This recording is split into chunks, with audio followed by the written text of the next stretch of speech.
back with a video that's not an announcement video for once. Hey! It kind of has an announcement attached to it, but that's not the point of the video. The point of the video is to tell you about some books. Woo! Who knew? We still talk about books over here. So, the small mini announcement, which I will just get out of the way now, is that Ninja Book Club is returning. Woo! We're back from hiatus. Poll to choose the first month's title is up now. If you don't know what Ninja Book Club is, head over to ninjabookbox.com/book-club. You can find out everything there. It's basically a monthly online indie book club. Everyone gets to vote on what we read, and then we send books to subscribers, or you can get them yourself and join in the chat on our Facebook group. So yeah, because of this, it prompted me to realise that we haven't actually done reviews of any of our past books, which is terrible, and which we'll definitely be rectifying in the future. But so for now, I just wanted to talk about some of the books that I've read because of Ninja Book Club that I probably would never have picked up on my own. Because that is the idea, really. The point of our service is providing you with books that you wouldn't find by yourself. And the same goes for us. So I've got a little stack here of a few that I was pleasantly surprised by, that I wouldn't have picked up probably off my own back. They wouldn't have been the thing that I normally go for. So bear with me because some of them I read like a year and a half ago. So I'm just going to read you quickly, give you a quick little blurb of each one, and then just say something about it. So it won't be a forever video. But our second month, before we were even doing subscriptions, we read The Ghost Who Bled by Gregory Normanton. This is published by Comma Press, who do anthologies relating to places, so like cities and towns and countries, and also they do short story anthologies of various kinds. I think up behind me here you can see Protest, which is a anthology of stories about different protests in British history. That's awesome, but that's for another video. Anyway, this one is a collection by one author, Gregory Normanton, and it's fantastic. I don't read a lot of short story anthologies. I have a lot, but I don't read them a lot. But this one I really, really enjoyed. A simple act of gallantry in the Malaysian jungle spawns a lifelong feud in the home counties. A fading actor with a terminal illness devises a meticulous plan to leave the stage in style. A pregnant composer contemplates motherhood at the end of civilization. Spanning centuries and continents, the stories in this collection amount to a tour de force of literary world-building, from deeply insecure time travellers to medieval mystics and futuristic body modification cults. Normanton's characters find themselves torn between conflicting impulses, temptation and fortitude, hubris and shame, longing and regret. By turns sad, strange and darkly comic, The Ghost Who Bled reveals a master storyteller of incredible range. I would really agree with that, the end part. The stories are fantastically written. They don't really ever go where you expect them to go, and they're all really weird and different and great. I would recommend this for anyone, really. If you don't think you like short story collections, give it a go. It's really good. It's really accessible. The stories aren't hugely long, so you can kind of read one with your cup of tea or whatever. So yes, that's The Ghost Who Bled by Gregory Normanton from Comma Press, available on their website. Check it out. Next, a book that we chose for several reasons. This is one we actually didn't vote on, but we had an author event at the London Bookshop Crawl in 2018 with Jess Kidd because her new book at the time was coming out, and so we chose her first book for book club that month, and that was Himself, which has gone on to be one of my favourite books. Actually, I've read it a couple of times now, and I recommend it to people often because it's just a little bit weird. It's a little bit surreal. It's set in Ireland, and it's in a small town, and there are ghosts. The main character sees dead people. It's not at all Sixth Sense, don't worry. So again, I'll just read you the blurb so you can get a little feel of what it is. It's split between two different time periods. So 1950, a teenage girl is brutally murdered in a forest, but somehow her baby survives.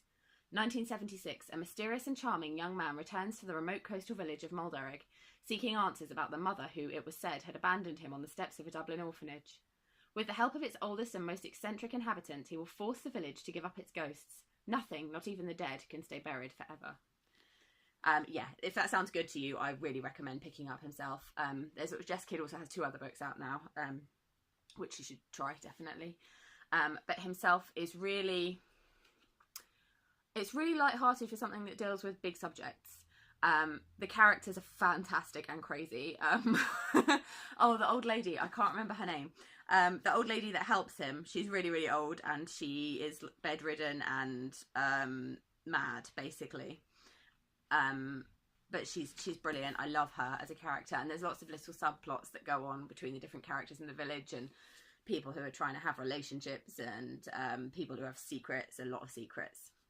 But I love the writing. It's really pacey. It's really suspenseful, and really, it's got really dry humour. So yes, Himself by Jess Kidd. Pick it up.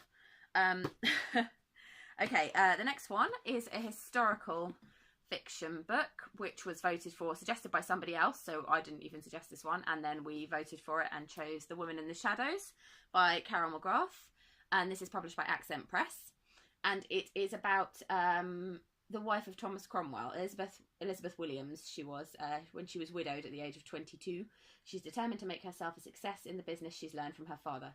But there are those who oppose a woman making her own way in the world, and soon Elizabeth realises she may have some powerful enemies who know the truth about her late husband.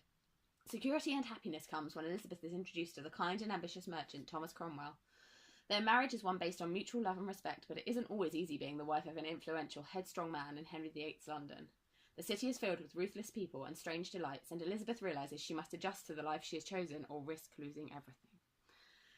Yeah, this is a book that I had no expectations for at all, and I really, really loved it. And it made me, if you've read Wolf Hall by Hilary Mantel, it's like the earlier part of that story, basically.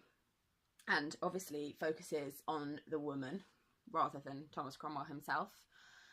She's a really interesting character. I really love the way she's been written. We discussed when we talked about it in book club that she had maybe been given more agency than she would have had at the time, that she was maybe able to do some things that she wouldn't have been able to do. But she did. She's a real person, and she did do a lot of the things that are in the book did happen. So she was really interesting from that point of view. It was really great to see a woman who was not a queen or, you know, someone important represented in history, and particularly in relation to the story of Thomas Cromwell, which is, he's a big influential man in that period of history, and a lot of people learn about him in school and whatever.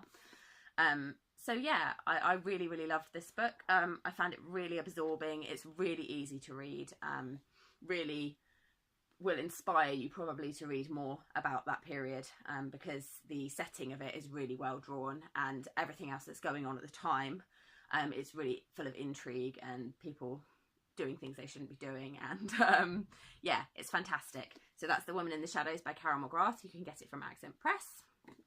And okay, I've got a couple more to go. This fourth one is one that I wasn't sure about. I started it and it took me a little while to get into it, and I wasn't sure about the premise of it, but I really would urge you to give it a go, because it ended up being fantastic and really surprising me in a really great way. So that's Killing Hapless Ally by Anna Vort. Sorry if I've pronounced your surname wrong, Anna. So I'm going to read you the blurb again of this and then just give you a little bit of my thoughts. Killing Hapless Ally is a tale of an individual grappling for sanity and identity. A black comedy in which we discover how Alison, its protagonist, conceived in childhood an alter ego called Hapless Ally in order to present a different, more palatable version of herself to her family and to the world beyond. Ominously, the alter ego began to develop autonomy. You learn how Alison had to deal with that. She had a lot of help from a varied catalogue of imaginary friends. The book is about serious matters, fear, confusion, dark days of depression and breakdowns. It carries with it a timely message to anyone poleaxed by depression. You can, like Alison, survive and prevail. But how would you do it if you had to survive? Would you kill for it? So yeah, I was unsure going in, but I really, really liked this book. I think it's really important and really helpful to read, particularly for people who've struggled with anxiety and depression, or anything like that. Anyone who feels basically like they've had to put out a different face to the world, which I think is a lot of us. A lot of us present, don't we? You know, even if it's just in small ways, you hold yourself back from saying things or from acting a certain way around certain people. And I know this is like well documented with me that I have social anxiety, so I do that a lot. And then stress out about it afterwards. But this is a lovely novel because it's not just about Alison. It's about all of Alison's imaginary friends, who go from people like that girl from ABBA to, I can't remember who else, but a lot of them are famous people, and they're fantastic. But the story really is about Alison's relationship with her horrible, terrible family, and how complicated it is to love someone who is terrible to you. And I think that it's really beautiful in kind of a bleak way, but I don't mean to say that it's depressing reading. It isn't depressing reading. It's very funny. And yeah, it's a little bit crazy, but I mean that in a great way. It really surprised me, and I really love it when books really surprise me. So I wasn't expecting anything, and I got this greatness. So try it out. It's from Patrician Press, and that's Killing Hapless Ally. Okay, the last one I'm going to talk about, because this has been a long video, sorry about that, wasn't supposed to be, but the last one, it's well documented that we've read a lot of SALT titles. This is just democracy at work. People keep voting for them, so we keep reading them.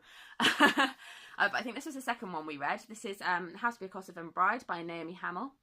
And I loved this book, and everybody that discussed it with us that month really loved this book. It's fantastic. It's told from the perspective of two different women, the Kosovan Bride and the Returned Girl, and neither of them have names until the end. They're just the Kosovan Bride and the Returned Girl, and it has a lot of Kosovan folklore in it. It's basically telling the story of the Kosovan War, and it does it in such a subtle way that you kind of don't even realise that's what it's doing. There is some really strong stuff in here. It's really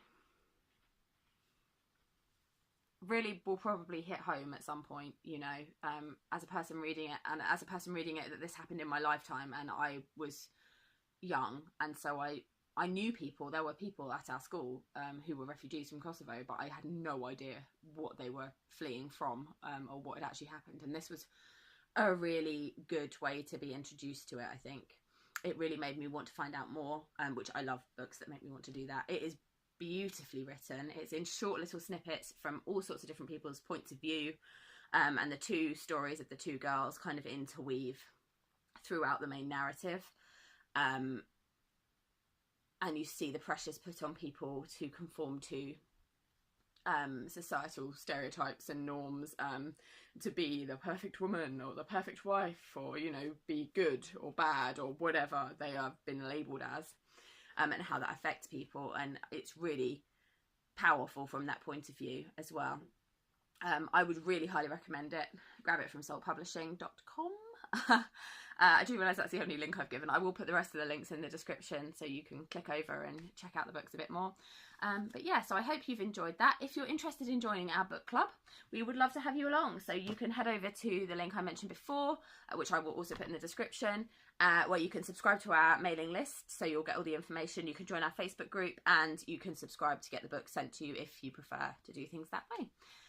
Yeah, so we would be excited to have you. Sorry this has been so long. Next one will be shorter, but I hope you've enjoyed us getting back to talking about books, and I hope you found some great recommendations to add to your TBR. See you next time.